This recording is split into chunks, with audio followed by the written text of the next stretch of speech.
Hi, today we're going to look at the English school. In some ways, this is going to be shorter, I think, than the other two, right? We're sort of moving away from the very core of international politics now.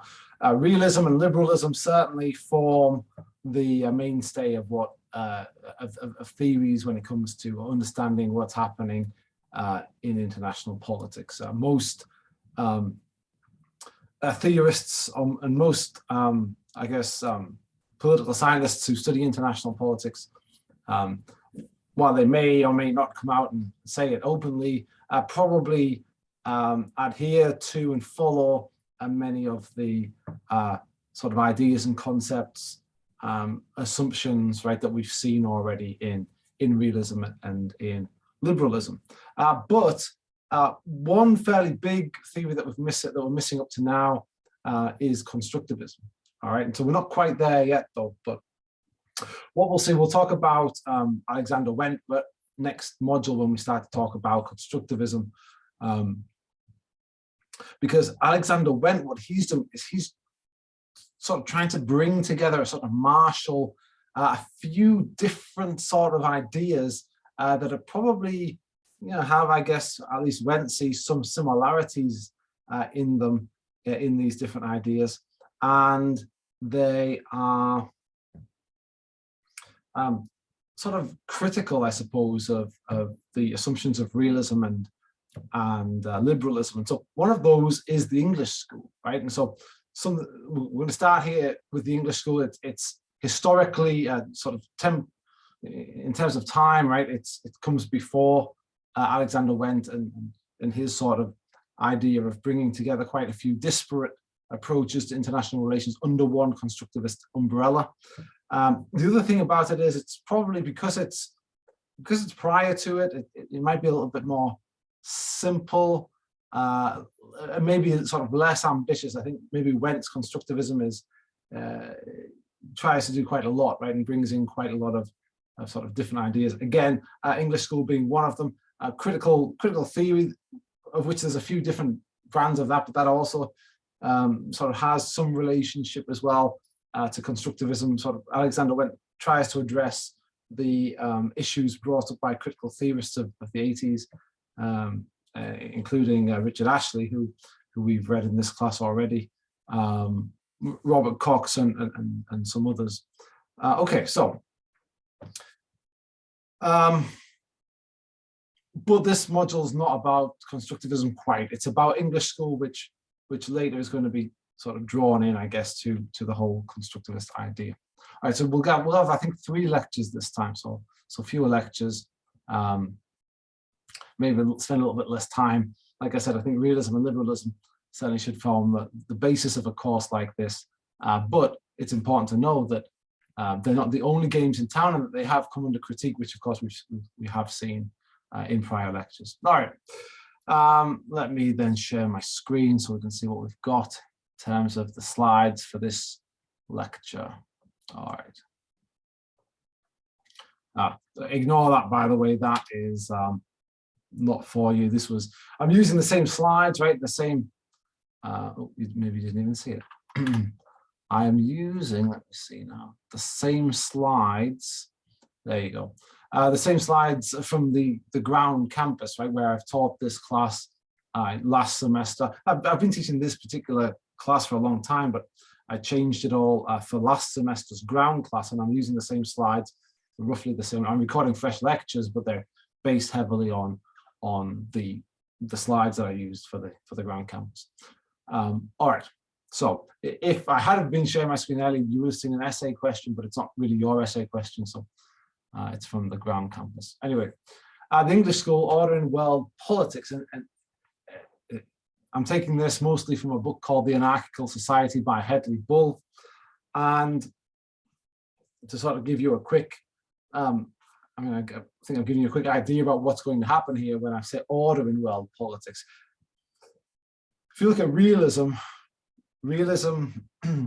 is sort of, it's about anarchy, and it's about states surviving in an anarchical system. Liberalism also sort of assumes usually like an anarchical system where states are sort of competing, where there's power differentials, but liberals think that this anarchy can be mitigated, right, through institutions, institutions, including economic institutions, right, of trade and markets and that sort of thing. Complex interdependence, actual international institutions like the UN, that states can get along and can sort of manage things. I think this English school idea that sort of takes it a step further, perhaps, than liberalism. In perhaps not only mitigating the anarchy, but sort of maybe taking the anarchy out a little bit, right? So certainly it's antithetical probably to realism, right? That's sort of all about the anarchy and it's about sort of power distribution within an anarchic structure. Liberalism is about, well, it's anarchical, but we can mitigate it, right? We can be a bit more optimistic about it, and we can sort of deal with the anarchy in certain ways, right? Through agreements, through diplomacy, through international organizations, through trade. The English school says, look, actually there is oftentimes there's some sort of order. It's not completely anarchical, actually, international society. All right, so that's the sort of beginning part, right? That's bear that in mind as we go on. So there's this thing called order in international politics, right? And what order means for Hedley Bull is that there's an agreement on certain common principles. And he says, look, I'm going to give you 3 of them, but it's not an exhaustive list. These are not necessarily the most important ones, but between you and me, these are the ones he talks about, right? And so to me, it suggests that although he says to the contrary, right, these are the ones he's included in his book. So I suggest that he thinks that they're probably quite important. But we can sort of come to this agreement on certain common principles, right? The preservation of life. It seems like a universal expectation, right? That we want to live. You and I, for example, I don't know who you are. In most cases, that's true. I don't know who you are necessarily, but I bet you that we agree on one thing, right? I bet you and I want to both live in a society where, the preservation of our lives and the lives of other people, right, is maintained. The preservation of their life is a principle. And so, we can probably bet that whoever we invite into this class, right, if we find any random person on any street in the world and we ask them, well, would you rather live in a society where life is preserved or one where it's, nobody cares and it's sort of what life is cheap? Generally, we could probably expect that most people would agree on that. Another thing that people might agree on is that the promises must be kept. If I promise something to you, or you or anybody else that I might meet, right, that there might be some expectation that I keep that promise. And also property that must be respected, right? So, wherever you go in the world, you would expect that if you would break something of somebody else's, or if you would steal it, damage it in any way, that, that would upset that person, right? And that would perhaps come with certain penalties, social penalties, maybe legal penalties. And, it's not that there's somebody out there, well, I'm trying to say this in a way, it's not that there's one particular agent, right, that's going around telling everybody this is the right thing to do. It just seems like it's a universally accepted things. These are, and again, Bull says this is not all of them. I could have said other ones of them, but here's 3 of them, right, that are probably non-controversial. And so that can bring a certain order, right, certain expectations between people, even when there's no actual law, like, regardless of international law, regardless of national law, these things, Bull thinks are sort of, they're sort of naturally agreed to. Okay, so what does that mean then for international politics? Well, we're going to take a step back from that. Let's keep order in our mind, because order is important for the English school. But now we're going to go to this thing called the international system. And what I want to point out first, before I start explaining what the international system is, in Hedley Bull, in the English school, don't think of it like the international system that we've already been looking at, right? So it's problematic in some ways because he's using the same word, but he means something very different from it. right? Ken Waltz has one international system. The neo-realists, they share that one. That's over there. This is the English school international system, and it's much simpler, right? It's a much easier concept in the English school. It doesn't mean all those things it meant in realism. What it means now is, it means that there's sovereign states, right, that have enough contact that they affect one another. That's all it means, right? So, you know, if we try and think of some examples from history, you know, one example, and we're going to look at this. We're going to look at this one later. Let's say, for example, so we won't look at this one later. Let's think of now. We live in, there's an international system now, and the international system is the sovereign states all over the world, right? Most people would agree with this, but probably not everybody. Some people would disagree about the sovereignty of some of the states that we have that exist, but the sort of, most people would say, okay, we have, what is it, like 200 roughly, maybe a few more, 200 sovereign states, and we'd probably say that these days they all have enough contact that they affect one another. You know, and some affect other states more than, you know, like maybe Peru doesn't affect Bhutan, right, as much as India affects Bhutan, right? That's probably true, but you know, there's all these states, and they have some sort of contact, enough contact that they affect one another. It's not the case, perhaps. It's not always been the case in history, right? If you go, you can go back far enough, right? And you could have like a Chinese civilization way over there, and a Greek civilization way over there, and you know, maybe they're not really affecting each other, right? They don't have enough contact to affect one another. Maybe, well, maybe they probably don't. So that's then not an international system. So that's one of the prerequisites. They have to, there's got to be more than one state, and they've got to be in contact with one another. But as long as there's two or more, and they have some sort of relationship, that's an international system, and that's it. In terms of sovereignty, there's two kinds of sovereignty that Bull says. He says there's internal sovereignty and external sovereignty.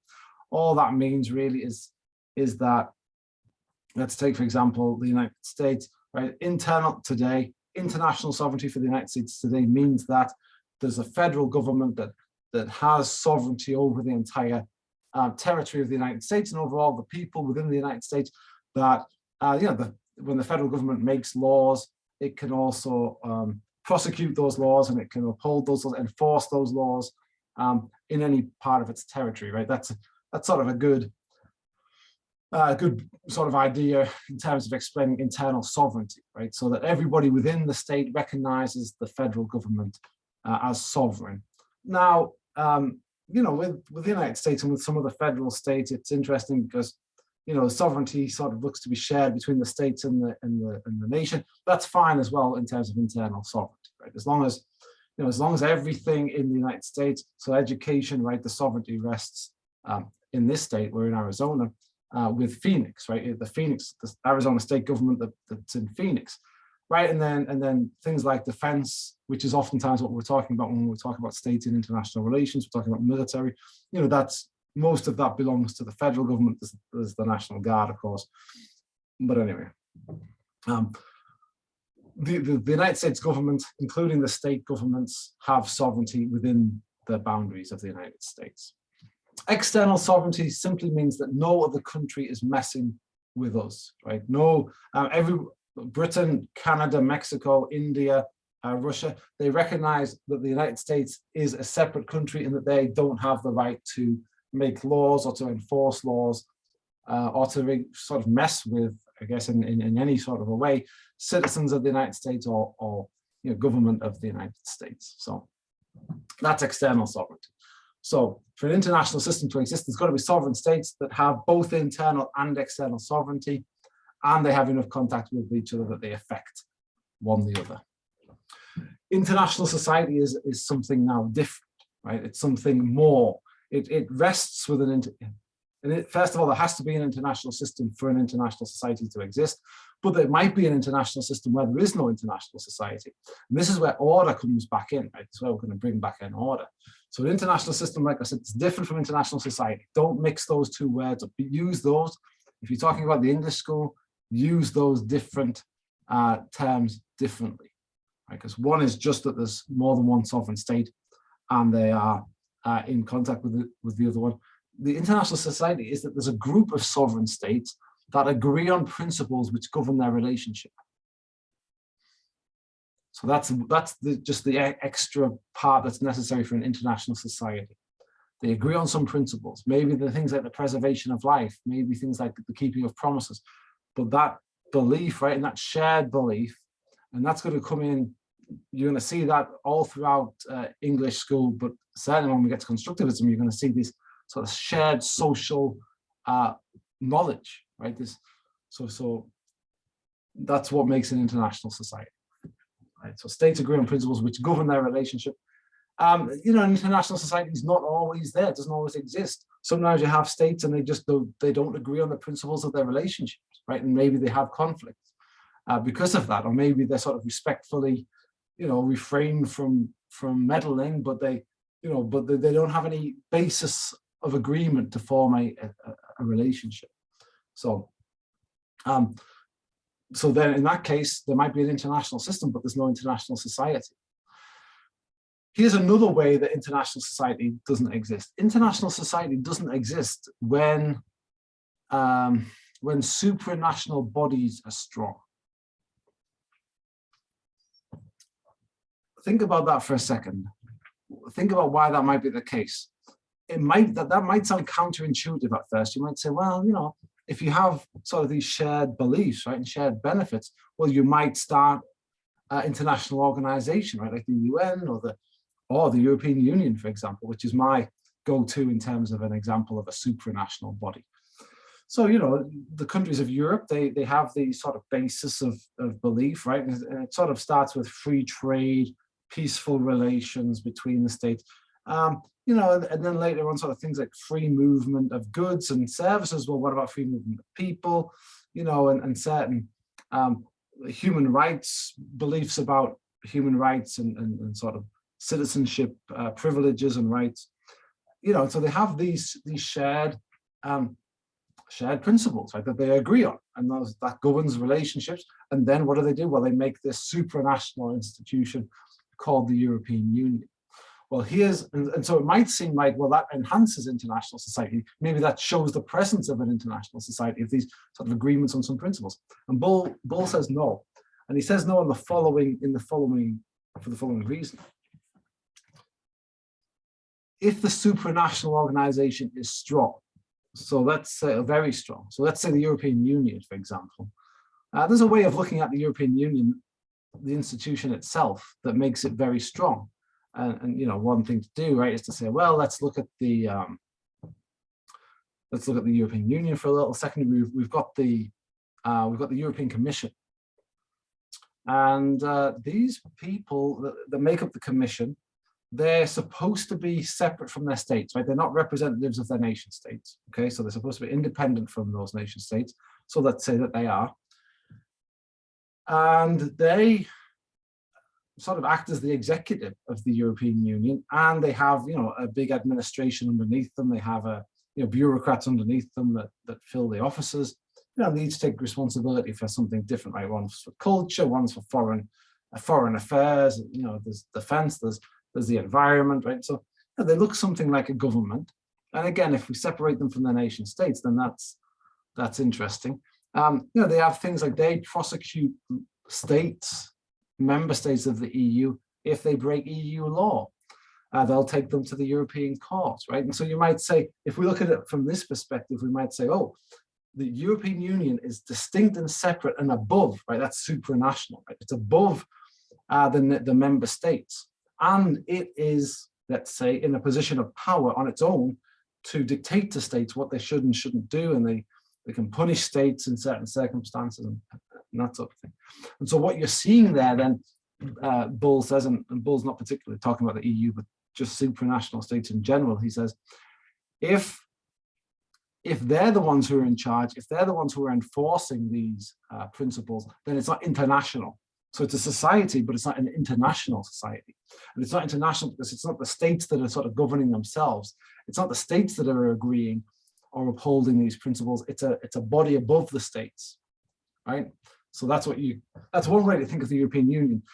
There's other people that see the European Union as like a as a collection of states, really. And those guys who are separate from the states, they're just there to help the states. They're just maybe it looks like they're in control, but really the states are in control of them. So there's differences of opinions, and if that's the case, right, then it is a sign of an international society, right? Because if it's states that are managing their own relationships. But if it's a body above the states that are doing it, it's not international society, it's something else. The other thing that can harm them is subnational entities and potential hegemons or universal empires. So think of maybe the Roman Empire or something like that. Think of Pax Romana, everybody within the Roman Empire, right? There's some things, some principles that they're sharing. There's also lots of institutions that they're sharing, such as courts, legal system, infrastructure, that sort of thing, military, hierarchy. But the thing with that is that's not international, right? Because that's all within one empire, the Roman Empire, right? So anytime you have something above the nation states, anything, if you ever just have one administration, so not multiple, not two or more, right? That's the international system. If it's not an international system, it's definitely not an international society. But it is usually based on common language, religion, epistemology, right? So some sort of way of epistemology, for those of you that maybe haven't come across that word before, usually we just use that word to mean like how do we know things, right? How do we know things? And of course, if we look back over the full stretch of human history, that's changed quite a lot over time, right? It used to be that God would reveal things. These days, most people sort of think that, have some role for the scientific method, right, in epistemology. And then, of course, within the scientific method, right, there's different methods of science even, right, and there's different epistemologies, right, ways of knowing. But an international society might be based on a common one of those. And here's some examples of them, right? The Greek city-states, they had this common language, right? They all spoke Greek, which is what made them Greek city-states and not any other kind of city-state. That was one of the main things that made them Greek, I suppose, the language. They shared a religion. They had a similar pantheon and, probably similar epistemology as well.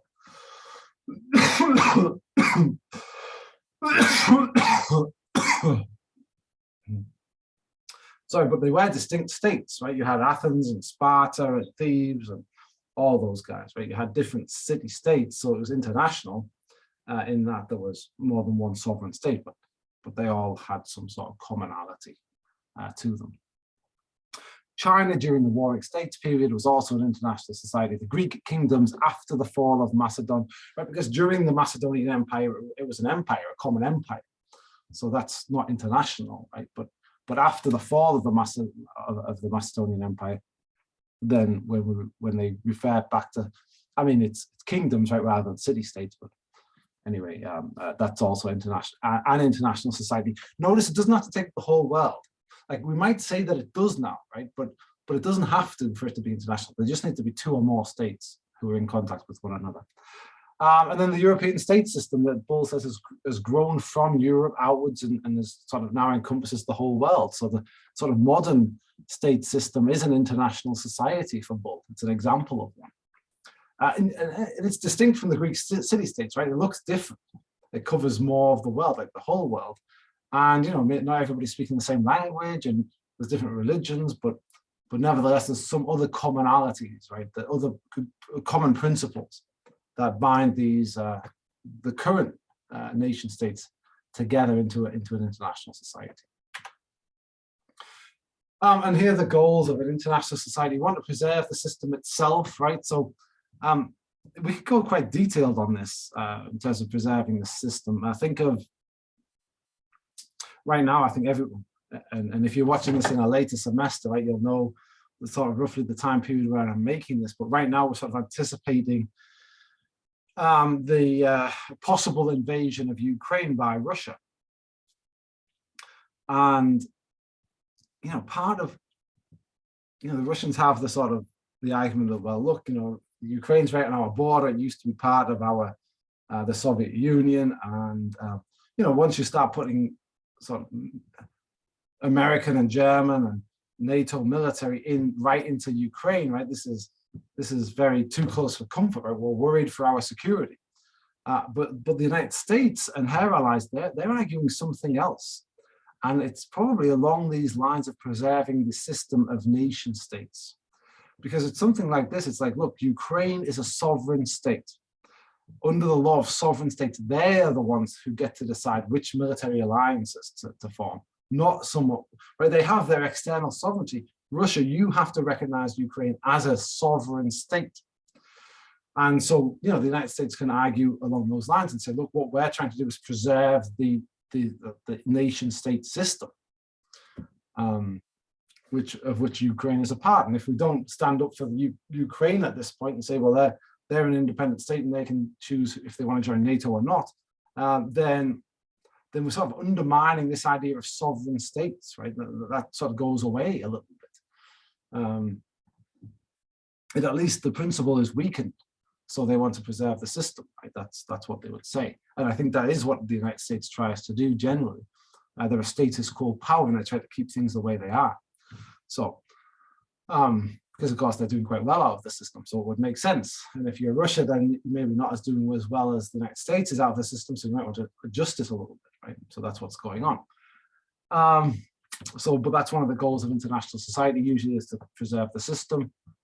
Maintain the external sovereignty of states, and actually I just gave the example of that probably, right, that's part of preserving the system, is maintaining the external sovereignty of states, to say, hey, look,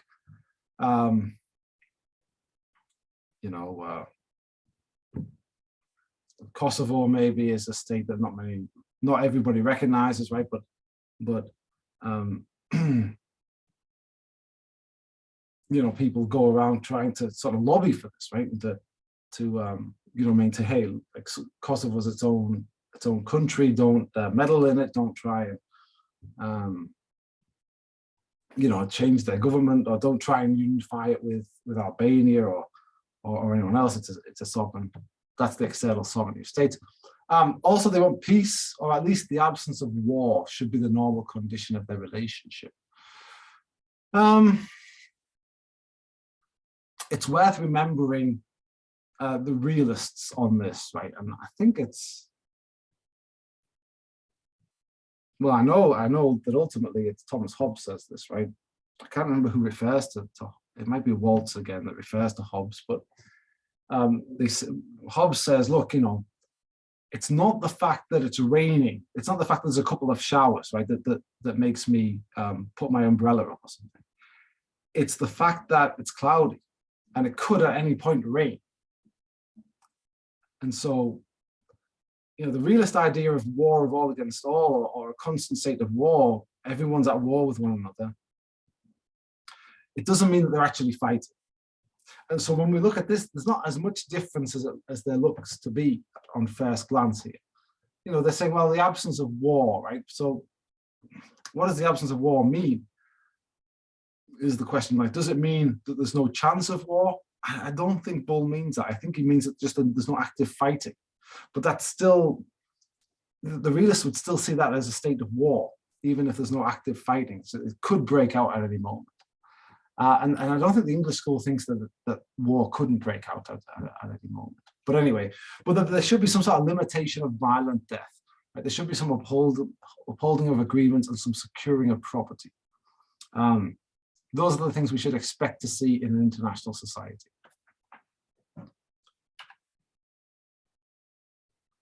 More important than the maintenance of international society is the maintenance of world order. World order includes order within states and municipalities, right? So that's the sort of extra piece that leads to world order.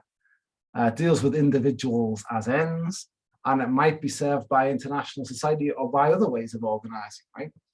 So international society might be able to keep world order, but it might not. You might need something different.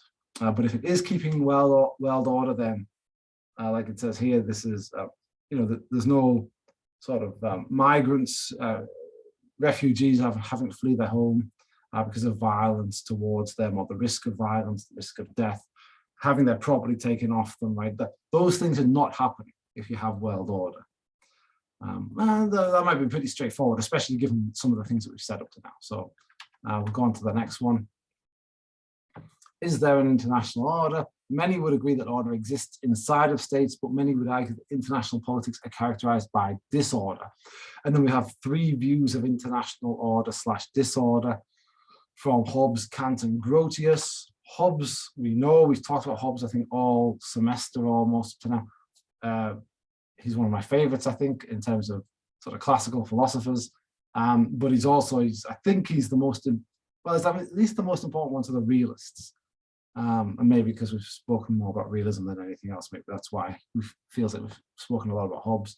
But, you know, you'll already be familiar with the state of war of all against all.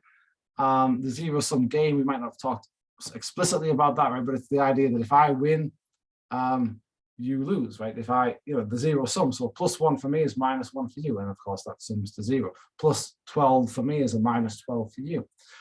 You know, and maybe in international relations, maybe it's more complicated because we haven't just got you and me, we've got, you know, maybe 100 states, but let's say, you know, +10 for me is a -3 for this state, a -7 for that state, you know, or a -2 for that state, and -2 for that state.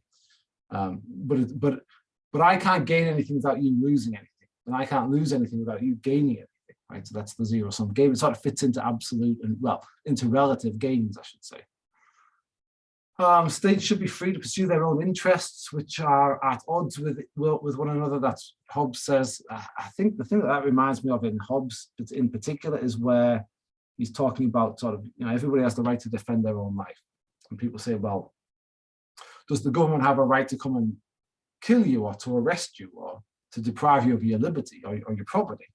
And he says, well, yes, they do, but you have the right to resist the government. And so you can kind of see how this, if we put that into a state perspective, it's like, okay, well, every state has the right to take every other state, right? Or to take the property of any other state or to kill any other state. But that state also has the right to resist that. So that's sort of the extreme version probably, but it is well sort of argued in Hobbes. And so there you go, states should be free to pursue their own interests, even if the other states don't you know, have different interests, right? And then no morality or morality of survival of the state characterizes this order. So this is one potential order. It's Hobbes' state of nature, one potential order, which is probably disorder, right, for Bull. Kant is almost the exact opposite of Hobbes, basically. Immanuel Kant, right? International politics is only about, seems to be only about states, but it's really about relations of human beings around the world. So for Hobbes, it's about states. For Kant, it's about individuals. It's about transnational social bonds, right? So it's about, you know, just because I'm from Britain, right, doesn't mean that I can't have relationships and can't, you know, require cooperation and can't cooperate with people from across borders, right? And so, and really, that's for Kant. That's the thing that matters. It's not the nation state. Is not the thing that matters. It matters individual. There's some sort of like individual morality, some individual responsibility to one another, to help one another, to coexist, to cooperate across, you know, across boundaries. And so, of course, it becomes cooperative rather than zero sum. So this is an alternative order, world order. You know, so these moral imperatives restrict the actions of states. So if you read, I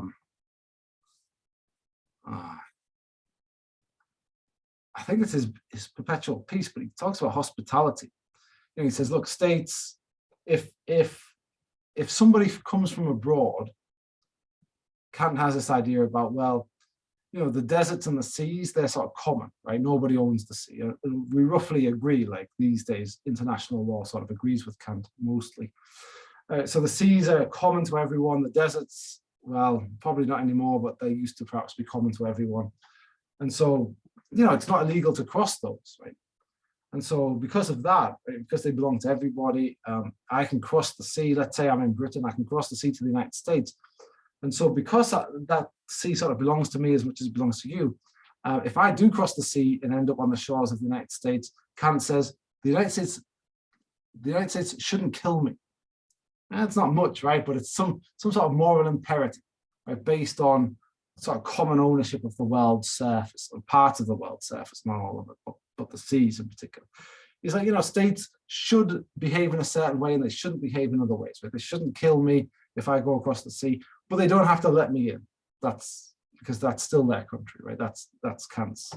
I think, I don't know if it's in Perpetual Peace, I think it is, but he's particularly talking about hospitality there, right? What sort of obligations a state might have to individuals, and so that's one other order. And then Grotius sort of, Bultheme sees Grotius as sort of in between the two, right? In between Hobbes and Kant.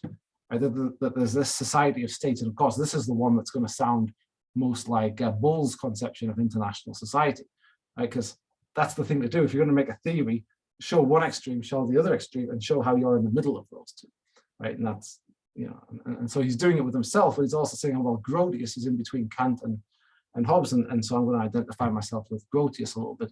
So anyway, there is a society of states. States are limited in their competition by common rules or institutions. Sovereign states are the principal reality in international politics. So it's not individuals like Kant says, it is states like Hobbes might say, or he's taken to mean these days.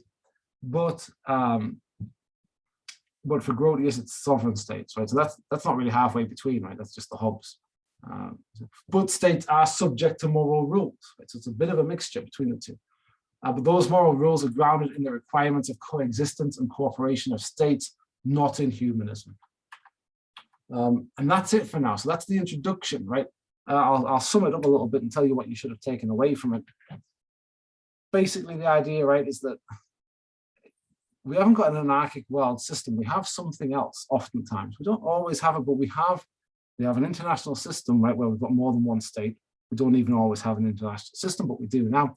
International society, we have some order, some rules that states agree to, that nation states agree to, not individuals within them, not supranational institutions above them, but nation states themselves. And these principles that they agree to sort of govern their relationships. Right? So it's not exactly anarchical, or it's not chaotic, at least. It's not like there's no rules. It's not like there's no restraints on state behavior. It's not that states can do whatever they like. There's some restrictions, but those restrictions are sort of decided on by the states themselves within an international society. And that's really a good amount to get from this particular lecture.